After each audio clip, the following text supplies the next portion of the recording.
MAGA Mindset, How to Make You and America Great Again. He's the producer of the film documentary Silenced, Our War on Free Speech, and the upcoming film Hoaxed, the Media's War on Truth. You can follow Mike on Twitter, twitter.com/Cernovich, like the, I guess, reactor. And you can follow Mike on Medium, medium.com/@Cernovich, and periscope.tv/Cernovich. Mike, first of all, thanks for coming on today. And secondly, congratulations on such great crowdfunding for Hoaxed that sold out pretty high and pretty fast and pretty well, if I remember right. Yeah, and I definitely received a substantial spike from you and the Free Domain people, so I'm very grateful for that. Yeah, the crowdfunding is over. Production on there. We're just, it's kind of weird. People are like, you look tired, you look stressed out. Yeah, both. That would be it. Yeah. That would be it. Now, we're going to talk about Mueller, McMaster, and what's going on. And it's kind of interesting. I was thinking about this before we talked, Mike, that one of the reasons I got out of the entrepreneurial world, working, with other people, working with investors, working with shareholders and all that kind of stuff, man, there can be a lot of politics. And one of the things I love about what I do, and I'm sure you feel the same way, is not a lot of politics. However, it really is important to look, I think, under the rug and sort of behind the drapes of what's going on in the Trump administration, because these politics are pretty feral and they seem to have the potential to have huge impacts ahead, if not derail the entire agenda that the American people voted for. Yeah, and the politics in D.C. are worse than office politics. So in office politics, in theory, at least people have a shared mission to make money. Now, granted, people create fiefdoms and you have departments that maybe are loss leaders or maybe are inefficient. There's a lot of confusion, but generally speaking, there is a language there, and it's a language of dollars, and you can kind of find some kind of overlap, but it's terrible and it becomes horribly inefficient for you as an entrepreneur to deal with that. In D.C., there's no shared vision. There's no shared vision, let's support Trump. And in fact, it's opposite. It's how do we get rid of Trump? How do we sabotage Trump? How do we increase our own power and get rid of him and get somebody like Marco Rubio or Jeb Bush in the next go-around? So he's being sabotaged left and right. That said, you, me, others warned everybody before any of this happened that it was going to happen. And he didn't take those warnings seriously enough. He delegated too much, and now he's dealing with the aftermath. Now, before we dive into McMaster, I wanted to take a break here at the beginning and talk about Mueller. This, to me, a special counsel, the Mueller, who's trying to use or is going to use his federal grand jury. Now, people I don't think understands just what a horrendous kind of star chamber secret court it is, designed to trap people in perjury charges and bankrupt them from here to eternity. But I wonder if you can help people step through, like after a year of throwing, I can't even imagine how many resources, how many people, how much labor has been thrown at this Russia hacked the election investigation. After a year of this, the idea that you need a special counsel, it just strikes me as a complete and total witch hunt designed to keep sober, intelligent people who want to hang on to their fortunes or at least any kind of income away from the Trump administration. I wonder if you can help step people through what this means and what the purpose of it is really. Right. The Democratic committee had a $1.2 billion budget for Hillary Clinton. If you have a $1.2 billion budget, hire private your forensic people. If there's Russian, you're going to find Alpha research. And of course, none of it was ever found. So then they appoint the special counsel Mueller, who's a Democrat donor. He gets a bunch of Democrat donors on there. They go look for Russia stuff. They can't find anything.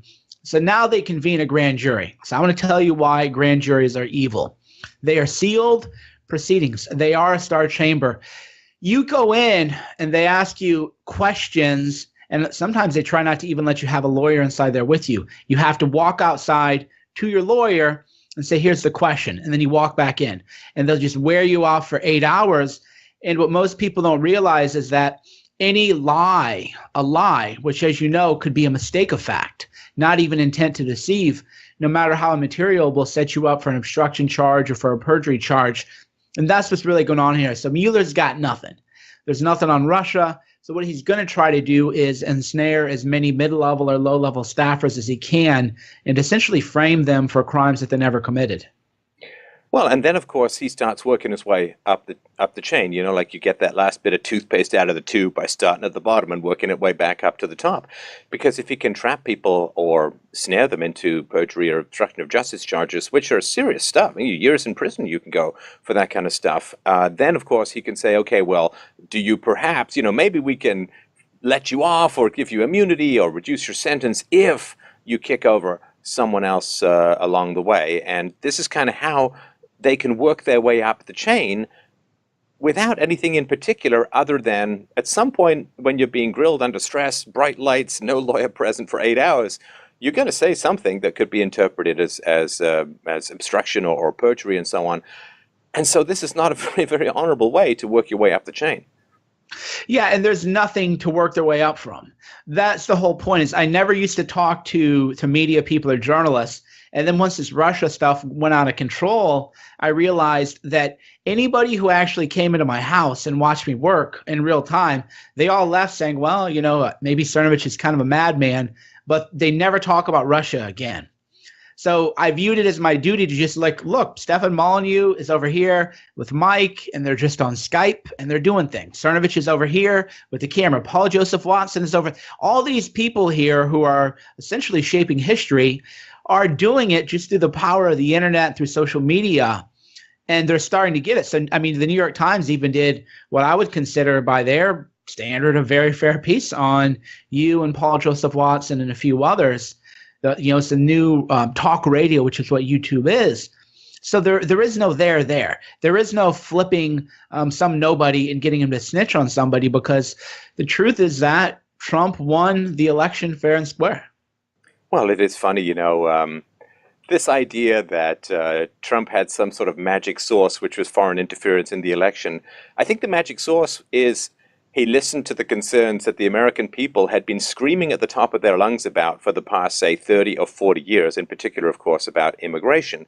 And he said, well, if they have been screaming loud and clear about immigration for the past couple of decades, you know what might be a great way to win? I shouldn't laugh because it's serious stuff. You know what might be a great way to win an election?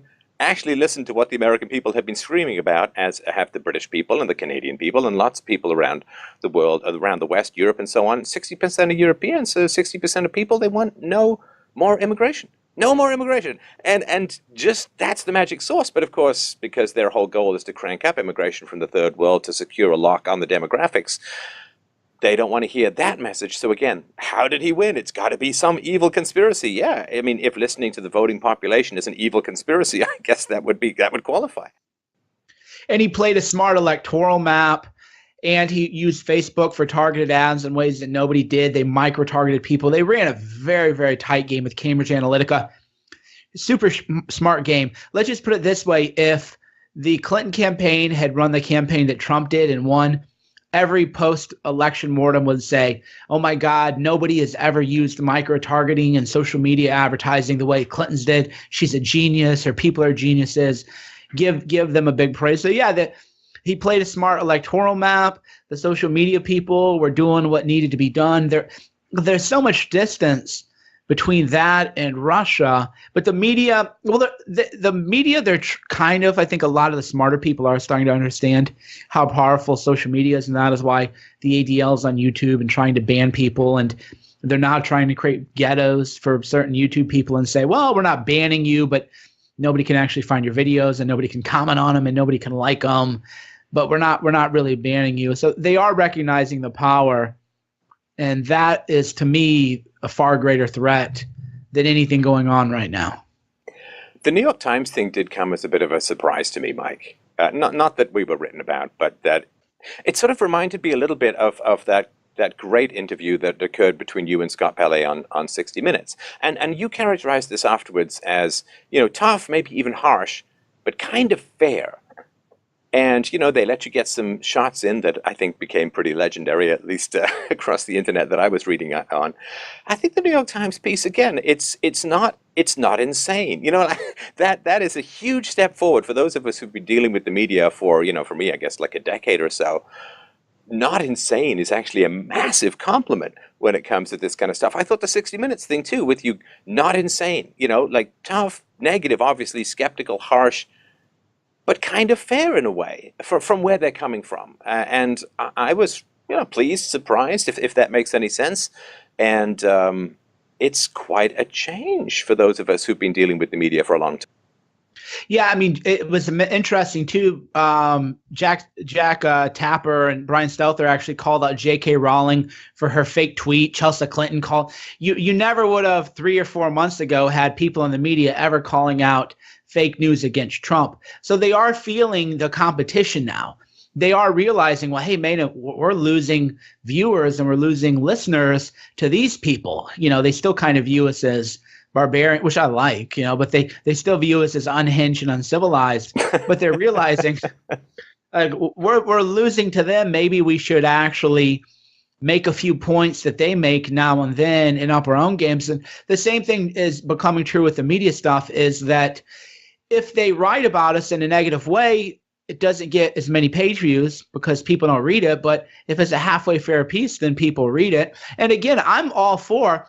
I've said things that I meant satirically, but it looks bad. And if people say you said that, I'm like, well, that's not what I meant, but you got me, right? Stuff like that doesn't just being hard. It's when they make stuff up or fabricate things. And today they're trying to say that one of the cartoons I did with Soros is really like an anti-Semitic thing or something. Stuff like that. That was a Ben Garrison cartoon, right? Stuff like that actually, it does piss me off because that's not even true.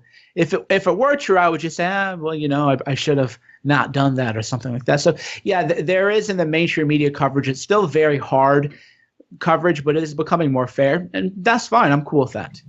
And I wonder if, as well, it's hard to sort of crawl into the minds of people who make these kinds of decisions. But I also wonder as well if, Paul regularly sort of tweets out people who want access to him from the mainstream media, and he's like, nope. Go away. Nope. Go away. No. And I know you participate from time to time, and I have a standing policy of like, nope. Hey, nope. Would you do that? Nope.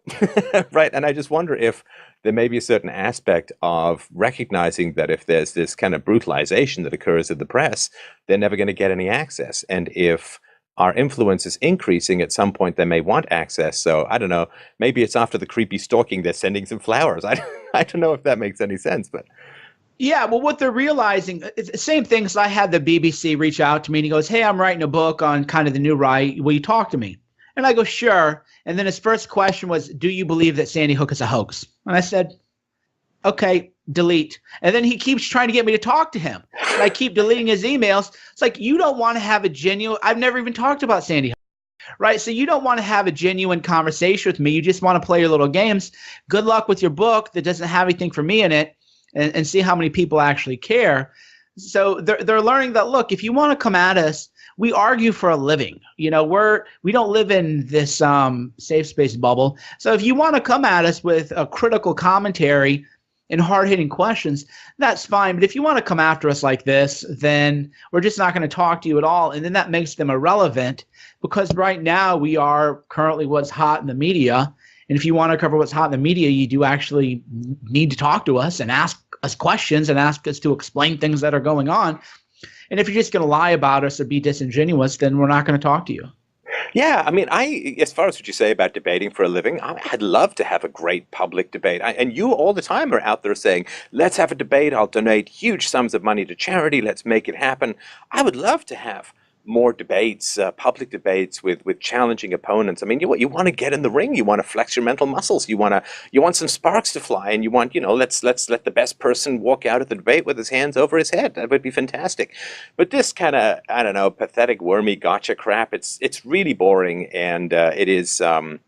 It's not something that energizes me in the way that a really great debate would. It's just kind of gross and draining to be around and silly. So, yeah, I just sort of wanted to point that out.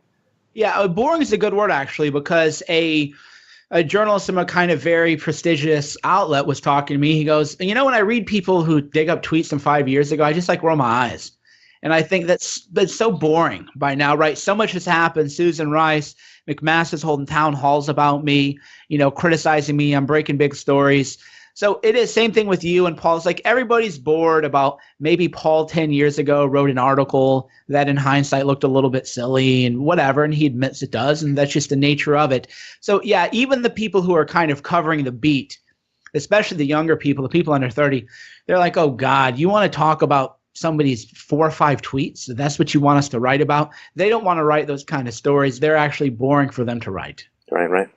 Now let's turn to McMaster, a bit of a power around the throne, not necessarily behind the throne, a power around the throne.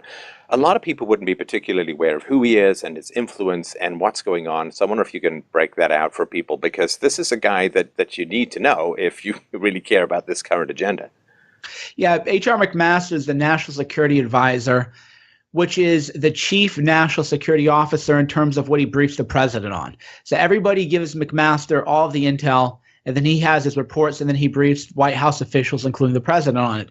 There's nobody more important in terms of the intelligence that Trump is getting. So it's an incredibly important, incredibly powerful thing. And he has been, and of course, as you know, intelligence is a human endeavor. So all intelligence is going to be filtered through bias. There is objective facts. For example, Missoula is located here, and here's the coordinates and everything. But in terms of how to interpret things, how to interpret a threat, all of this is subjective.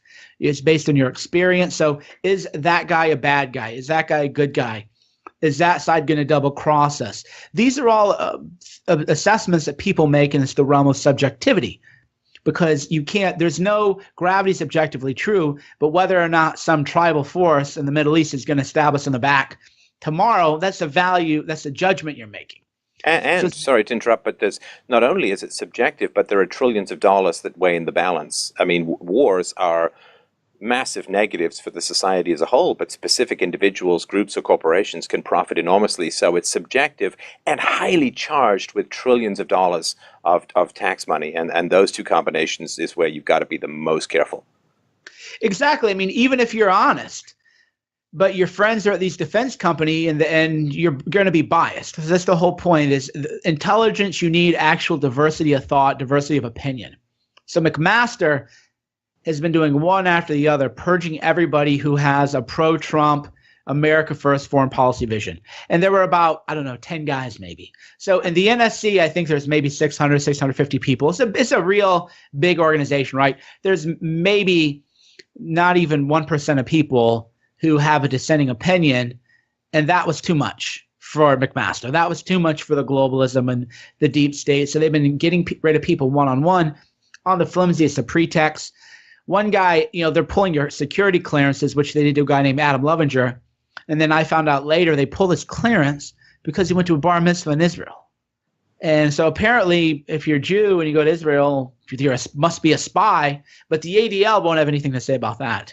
It's almost like he doesn't value diversity. Right.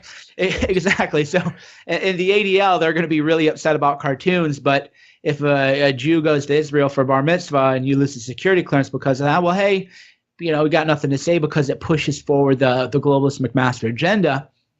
So they've been getting rid of him. They got rid of Derek Harvey. They got rid of Robin Townley.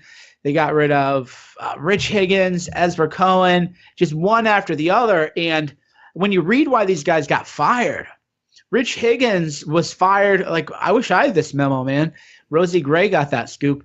And the memo said that there's an alliance now between radical left-wing cultural Marxists in America and Islamicists. And McMaster said that's a conspiracy theory. But Linda Sarsour, who supports terrorists and terrorism and who has threatened to cut off the female parts of a woman who had been the victim of female genital mutilation, is leading the Women's March, which was a 3 million person left-wing organization. So it's all there, right? Factually, there's completely an alliance between the left and Islamicists, but because Rich Higgins wrote that up in a memo, McMaster fired him. Well, a historical fact. I mean, that there are people I've talked to from Iraq, who pointed out that the fundamentalists, Islamists, and the left allied themselves completely because they both have that goal of overthrowing more secular, more separation of church and state, or separation of state and economics kind of societies. And didn't McMaster also promote this Council on American Islamic Relations guy, this diversity director, who blocked Ayaan Hirsi Ali from speaking? This is right there. Yeah, I mean, you can just show McMaster's bringing in Muslim Brotherhood members, bringing in diversity coordinators who ban actually people who have a different view on Islam. He won't say radical Islam. He didn't want Donald Trump to visit the Western Wall in Israel. You just point to all these things that he's actually doing. And now, the left in America is now anti-Zionist. It's all becoming very complicated now. And it's unfortunate we can't have open conversations, because the minute you say one thing, now you're an Islamophobe or an anti-Semite or a racist or a homophobe. But there's like the ADL is a left-wing, supposedly a Jewish organization, but the left is actually going after Jews in Israel and going after Jews in America who are pro-Israel. So it's all very weird right now, and you can actually have real conversations about it.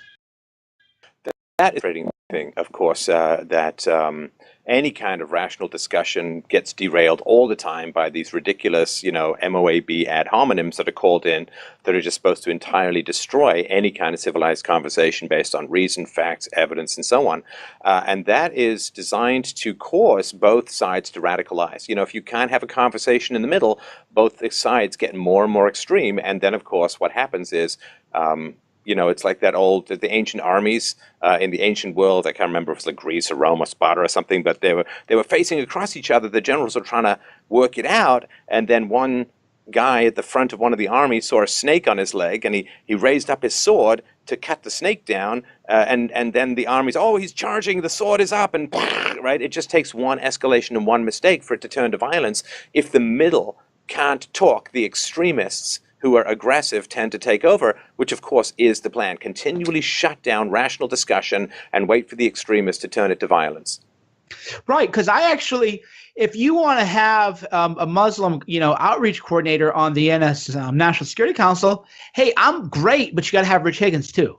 I want the diversity guy from CARE. I want the guy who, wants to talk about Islamization. I want the Zionist Jew. I want the anti-Zionist. I want them all in the same room, filtering intelligence, and then eventually through fighting it out and sharing their facts and their perspectives, we're going to generally make a better decision. Not always, but generally speaking, if people from dissenting viewpoints have it. But there's no more diversity of opinion or diversity of thought if you disagree with the modern left-wing narrative, which is that Islam is a religion of peace. There's no such thing as radical Islam. If you believe that there's such a thing as radical Islam, then you must hate all Muslims, and therefore you're bigot. And if you think the left wing and the Muslim Brotherhood are uniting, then you're going to be fired from the NSC. You can't have a job. So that's where we are as a culture, and of course that's where we are with the culture of the NSC. Let's talk about Susan Rice. I'm trying to wrap my head around this. I know as a lawyer this stuff is more netted into your brain as a whole, but she's under investigation for this supposed or alleged unmasking of U.S. citizens. And help me understand, I mean, to me, looking at it from the outside, to me, if you're under a credible investigation for issues to do with security, I think your clearance is kind of supposed to be put on the back burner, to put it mildly.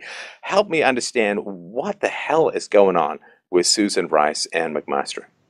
Right. So Susan Rice had the highest level security clearance. And when you have that security clearance, you do not have something which is called need to know. So here's what need to know means. You have a top secret clearance. I have a top secret clearance. You want to read a memo that is in my shop, and you come over. I'm going to say, well, I mean, why do you need to know this? This memo is top secret, need to know basis only. And you would say, well, this is why. And then but you would have to actually, you couldn't just say, well, I have a top secret clearance. Give me all your info. So Susan Rice does not have a need to know basis. She has access to everything. So she doesn't have to actually say, well, here's why I need this information. Here's why I want it. She has total unfettered access to classified information, even though she and Ben Rhodes are under investigation for unmasking American citizens and American civilians as a way to score political points during the election. So she's under investigation. She was supposed to testify under subpoena, and then she wouldn't, and then she's lawyered up. And McMaster wrote a letter, and a great story that Sarah Carter broke today. He wrote a letter saying, hey, all good. You got your security clearance. I'll make sure that you can have whatever you want to have. And why? I mean, it's always hard to divine people's motives or ideas, but what do you think is going on? In situations like these, there are always two equally plausible hypotheses. One is that just a blind spot. He's the incoming national security advisor. She was the outgoing national security advisor. He's naturally biased for her. He's like, she was the NSA and what she did wasn't really that bad. I could see myself doing the same thing, so I don't want to. Or professional courtesy. Very common amongst lawyers and judges. You look the other way when your colleagues are doing something truly bad. The more nefarious one is that he wanted her to continue leaking information. That happens to be my viewpoint, based on a number of factors, including he had said there's no such thing as an Obama holdover, even though Obama political appointees put in there by Ben Rhodes, who's under investigation for unmasking, are now working for him. So if you're hiring people who work for Ben Rhodes, who is responsible for unmasking, and these were political appointees very loyal to Obama, how can you expect them to not leak information about Trump? That's a little bit too clever by half. So my interpretation of McMaster giving Rice a pass is not that it was a professional courtesy blind spot, but that he actively wants classified information to be leaked. Oh, wow, that is some powerful stuff. When thinking of Trump and where he stands, there's 6 million ways we can look at it, and I certainly want to get your take, Mike. I think if I would sort of sum it up, and I'm going to do a little bit more on this, work on this in a couple of days, but he's a fundamentally decent and nice guy, and I don't think he understands the magnitude of what he's up against sometimes. He had this phrase in the campaign, drain the swamp, but it's more like battle the demons. The swamp is kind of a passive thing. You get it there with your pumps, you drain it, and so on. But this sort of lashback of the deep state, this fight back of the deep state, this destabilization, and these dirty tricks. If you have a group of people who are going to be generally immune from prosecution, and then you have another group of people who are going to be subject to the most harassing kinds of investigations and, as you say, these grand jury summonings and so on, it means that the people who are immune from prosecution, in a sense, generally on the left, they're going to be more comfortable being in the administration, and it's going to kind of repel the people who are going to be subject to every kind of cross-examination, ad hominem, hundreds of thousands of dollars in legal fees, terrific exposure to legal risk, and so on. And I think that the fight is deeper and darker, more sinewy and more sinister than he may have anticipated. I mean, I don't doubt that the man has a ridiculously steep learning curve, and I think it's becoming clearer now. But what do you think is going on, and where do you think Trump is going to take it from here? He has a pattern. He's even written about this in his books 30 years ago, that you always just hire the best people and delegate. In Trump's mind, you go, okay, I'm hiring the former chairman of the Republican National Committee. I'm hiring H.R. McMaster, decorated war general. I'm hiring all these people. I'm just going to let them do their jobs and leave them alone and not micromanage and try to be like big picture. That's classic Trump. It's consistent with his career, his advice, the way he manages people. But, and this is where, I rattle the cages of a lot of the more, pro-Trump people, is that eventually you got to realize, hey, man, you're getting sabotaged. And it's time to know who to listen to. If people like Lou Dobbs are asking you why H.R. McMaster is still working for you, if Hannity is asking you what McMaster is still doing, if Laura Ingraham is asking you what McMaster is doing, then you got to actually say, well, hey, maybe there's something to it. So Trump lives in kind of a media bubble. He definitely gets a lot of his news from Fox, but Fox has not been covering this stuff very well because Fox is not a very sophisticated network. It's very lowest common denominator. They don't really have experts on national security very often to talk about this stuff. So Trump is insulated from a lot of what has had happen. So he's got to take action. He's got to get rid of McMaster. He's got to fire McMaster at a minimum. He's got to do a lot of things too, but at a minimum, if he doesn't fire McMaster, these leaks are never going to stop. Well, and I think, given that the media is going to go hysterical about everything he does that advances what he was voted in for and thus goes against the media democratic machine, I'd be a big fan of just do it all at once. Like whatever you've got to do, as he says, wait, be patient, and then strike very, very quickly. You bring up your list of your top 10 or top 20 things you got to do, and then do it all on a Friday afternoon. And that way, what are they going to be chasing every single? It's like watching a dog when 20 frisbees go in the air. They don't know which one to go after. This kind of drip, drip, drip. I'm going to wait, and I'm going to get rid of Comey, and then I'm going to do this, and I think that's just giving them chance to regroup, re-aim, and re-attack. I think just do it all at once. Let's get all this hysteria over with, and let's get the agenda moving forward. Exactly. What I would do if I were him, I call it the mother of all stories. At 3 a.m. on a Monday night, I would pardon Julian Assange, offer him political refugee status. Trump can do that right away. I'd fire McMaster. I would fire Mueller. He fired Rent, so that's good to go. I would fire I'd fire Brian Hook and Margaret Petterline from the State Department, and then I would just let it all drop 3 in the morning, and then let the media just panic 6 a.m. Eastern time. Like, what just happened? What do we cover now? The Julian Assange thing, the Mueller thing, the State Department, McMaster. What do you do? And then you get all done at once. And now then from there, you just got to push your media strategy forward. And that is where Scaramucci had a very effective media strategy in a memo that I reported exclusively before everybody else. Then you just got to push forward on your message, stay on message all the time, and it's going to transform itself. And the Russia stuff is going to go away because you just ended it. Good luck. Bring it on.